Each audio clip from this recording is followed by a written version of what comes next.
Graça, misericórdia e paz da parte de Deus e do nosso Senhor e Salvador Jesus Cristo a vós todos. Quero, na manhã desta sexta-feira, dia 11 de setembro, fazer uma reflexão com cada um de vocês acerca do debate da Rádio Melodia que está acontecendo exatamente neste momento, e a gente ouve pessoas que são convidadas a participarem desses debates, pessoas com títulos de pastores, pastoras, de bispo, missionárias, enfim, vários títulos que muitas dessas pessoas têm, e as pessoas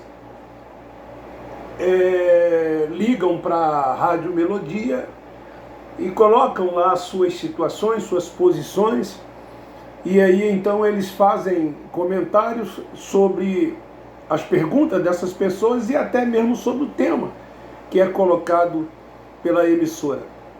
E eu estava ali ainda há pouco assistindo, e uma pessoa ligou para a Rádio Melodia e disse que ele estava no momento sem um lugar para congregar e queria saber como ele fazia para dar o seu dízimo. E aí então, eu não me lembro o nome da pessoa que tem o título de pastor, e aí ele começa a responder para esse irmão, dizendo para ele que ele, pelo menos, não tendo uma igreja para congregar, mas ele já tinha uma coisa de bom, que era a preocupação em entregar o dízimo.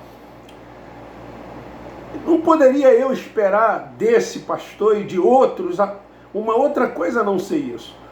Porque eles ensinam dentro das instituições religiosas, dentro das denominações chamadas evangélicas, acerca de Malaquias 3:10. O dízimo. E que as pessoas são obrigadas a dizimarem. Porque se elas não dizimarem, elas estão roubando a Deus. E que o dízimo é uma doutrina de Deus para a igreja de Cristo Jesus. Primeiro, a igreja somos nós somos o santuário, a morada do Altíssimo, o Espírito Santo de Deus, ele habita em nós. Atos dos Apóstolos, capítulo 7, 14 ao 24, salvo engano, diz: Deus não habita em templo feito pelas mãos dos homens. Se você não estiver lá, nesses lugares chamados templos religiosos, Deus lá não está, porque Deus habita em você, Deus habita em cada um de nós. E o dízimo, eu não estou aqui para falar acerca do dízimo, porque eu já preguei sobre isso, e voltarei com certeza a falar sobre isso, mas o dízimo não é uma doutrina para a graça, para a igreja, como organismo vivo, como o corpo de Cristo. O dízimo, ele foi estabelecido por Deus, sim, mas para que as outras 11 tribos pagassem a uma única tribo, que é a tribo de Levi, o dízimo. E eles trazem para os nossos dias como se isso fosse um ensinamento, uma doutrina para a igreja de Cristo Jesus. É interessante que as denominações, elas não combinam em muitas coisas, mas acerca do dízimo, todas elas, sem exceções, incluindo a Igreja Católica, pegam como fundamento, como base Malaquias 3:10, para que as pessoas possam dizimar. E dizem que as pessoas que não dizimam estão roubando, e automaticamente essas pessoas se roubam, essas pessoas vão para o inferno. Isso é o ensinamento deles. é o que eles pregam, é o que eles ensinam. Porque eles têm seus interesses, eles têm suas conveniências. Eles vivem disso. É o negócio deles, é o trabalho deles. Eles têm que abastecer os seus carros, eles têm que fazer a manutenção nos seus carros, nos seus condomínios de luxo, nas suas fazendas, nos seus sítios, nas suas casas de praias. Eles têm que irem com as suas famílias para os melhores restaurantes. Eles têm que pagar a escola nos melhores colégios para os seus filhos. Eles têm que viver em mordomia. Por isso que eles defendem isso. E o que menos eles estão preocupados, abro aspas, é com a tal obra de Deus que eles falam. Porque eles pedem em nome dessa tal obra de Deus. E aí ele elogiou o moço, pelo fato de que ele já estava preocupado em dizimar. E depois ele continuou dizendo para o moço é daquela região ali de Guadalupe, ele disse para o moço assim: companheiro, meu irmão, ali em Guadalupe o que mais tem é igreja. E citou algumas denominações. Ele disse que morou ali por cerca de 20 anos e conhece bem aquela região. E recomendou aquele moço a procurar uma daquelas denominações para que ele pudesse congregar. E disse mais que se a pessoa não estiver congregando em um determinado lugar, essa pessoa não tem comunhão com Deus. Ele disse que é imprescindível ter-se um lugar para congregar, para que possa ter comunhão com Deus. As denominações, as instituições religiosas, elas estão cheias de rudimentos da lei de Moisés, estão cheios de ordenanças, estão cheios de preceitos de homens. E é para esses lugares que os líderes, os que se dizem líderes religiosos, querem encaminhar as pessoas, para que as pessoas possam frequentar esses lugares, onde o que menos se tem é o Evangelho de Cristo Jesus, o Evangelho da graça de Deus. O véu nessas instituições ainda não foi tirado. O véu está sobre o rosto das pessoas. São cegos guiando outros cegos. São lugares onde eles têm a primazia, onde eles têm posições de destaque, onde eles são aplaudidos, onde eles são reconhecidos, onde eles fazem questão de dizer que são autoridade espiritual e que as pessoas que lá estão sob as suas autoridades espiritual. Quando o Espírito Santo, ele habita em nós, não nesse corpo, nessa matéria, isso aqui é o físico que vai voltar ao pó, mas ao nosso espírito que habita nesse corpo. O Espírito Santo, ele está dentro do nosso espírito e ele testifica com o nosso espírito que nós somos filhos de Deus. Meu irmão, você é um predestinado. Ele já te escolheu antes da fundação do mundo. Tu és salvo.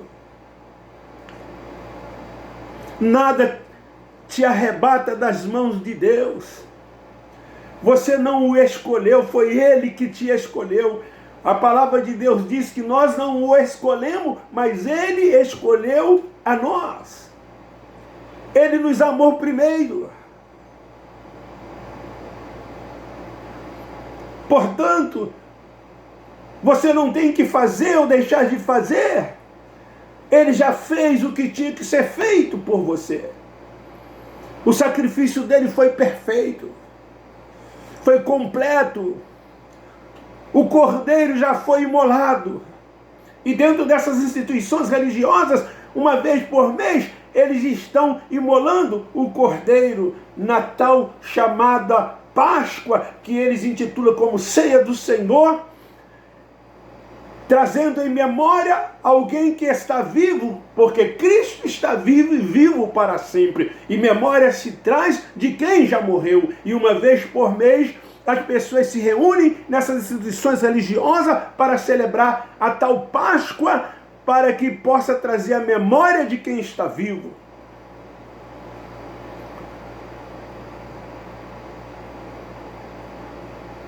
A última Páscoa foi ministrada por ele antes da sua morte. Hoje ele não é mais o Cordeiro Pascual. Hoje ele é o Cristo ressurreto. É o Cristo vivo. E que está vivo para todo sempre. É o Cristo que está dentro de cada um de nós, nos trazendo paz, alegria, comunhão com o Espírito Santo, nos trazendo os frutos do Espírito Santo, longanimidade, benignidade, amor ao próximo, compaixão.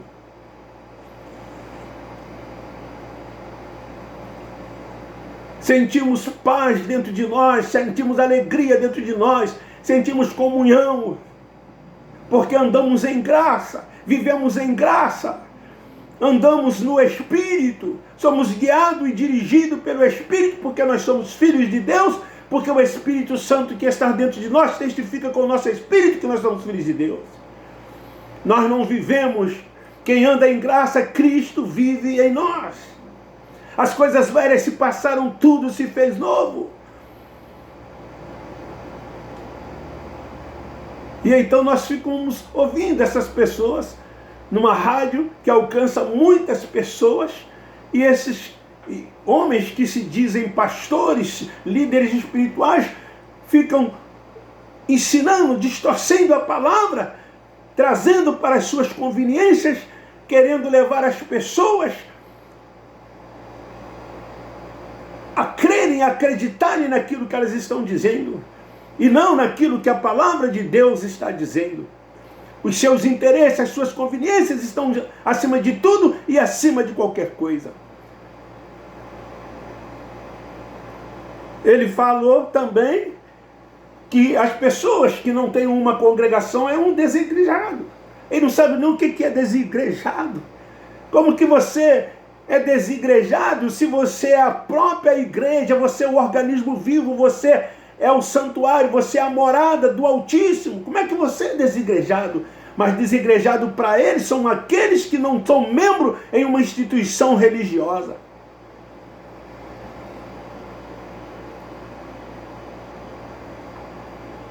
Na graça, é Cristo quem aparece.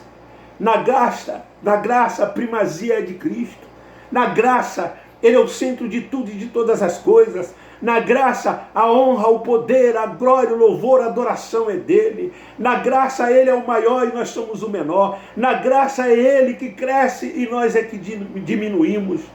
Na graça, nós entendemos e compreendemos que a porta do inferno, o inferno aqui, a morte, não pode prevalecer contra aqueles que estão na graça de Deus. Ninguém nos arrebata da sua mão. Nós sabemos em quem temos crido. Na graça, Cristo é tudo em todos. Ele é o único Senhor. Na instituição religiosa tem senhores e senhores. Na graça, Cristo é o único pastor. Nas instituições religiosas tem pessoas com títulos de pastores, quando isso é dom concedido por Cristo aos homens. E quem tem o dom não precisa do título. E muitos têm título, mas não têm o dom. E muitos têm dons e não têm o título. Porque o único Senhor, o único pastor é Cristo. Na graça há um só batismo. Na graça há uma só fé. Na graça há um único só sacerdote, que é Cristo Jesus, nosso Senhor. Ele é o vivo e novo caminho. E então a gente vê as pessoas sendo guiadas por cegos, porque não lê, porque não examina as Escrituras. E eles pegam textos e deturpam esses textos. O apóstolo da graça chama-se Paulo, o apóstolo dos gentios. Não foi Pedro, não foi João, não foi Tiago, não foi nenhum outro, a não ser Paulo, o apóstolo dos gentios. Eles esquecem e chamam de evangelho Mateus, Marcos, Lucas e João, quando isso são livros históricos, e que Jesus ali fala de um momento, de um período em que ele estava vivendo, que era o período da lei, e que ele estava confrontando os escribas, os fariseus, ele estava confrontando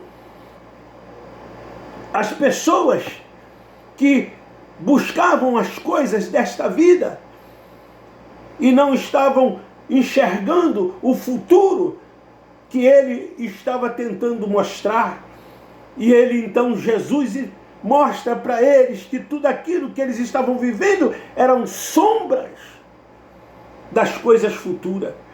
E hoje, dentro das instituições religiosas, essas coisas, esses rudimentos da lei de Moisés, essas ordenanças, hoje ainda dentro desses templos religiosos, aquilo que Jesus viveu no período da lei, eles estão trazendo para dentro das tal chamadas igrejas, que na verdade são denominações, porque a igreja somos nós. O evangelho da graça. O evangelho nos ensina que devemos ser guiados pelo Espírito Santo, dirigido por Ele. Ele nos ensina a amar o próximo. Ele nos ensina que a nossa luta não é contra a carne e sangue. Por isso nós não atacamos pessoalmente a ninguém, como dentro dessas instituições religiosas eles atacam. Eles nos chamam de desigrejado, eles nos chamam de herege, porque nós não comungamos com o que eles ensinam, com o que eles praticam. Nós ficamos com a Bíblia Sagrada, que é a palavra de Deus. Que Ele tenha compaixão, que Ele tenha misericórdia, que Ele nos guarde, que Ele continue conosco como Ele tem sido. Quem tem ouvido para ouvir, ouça. Amém, amém, amém.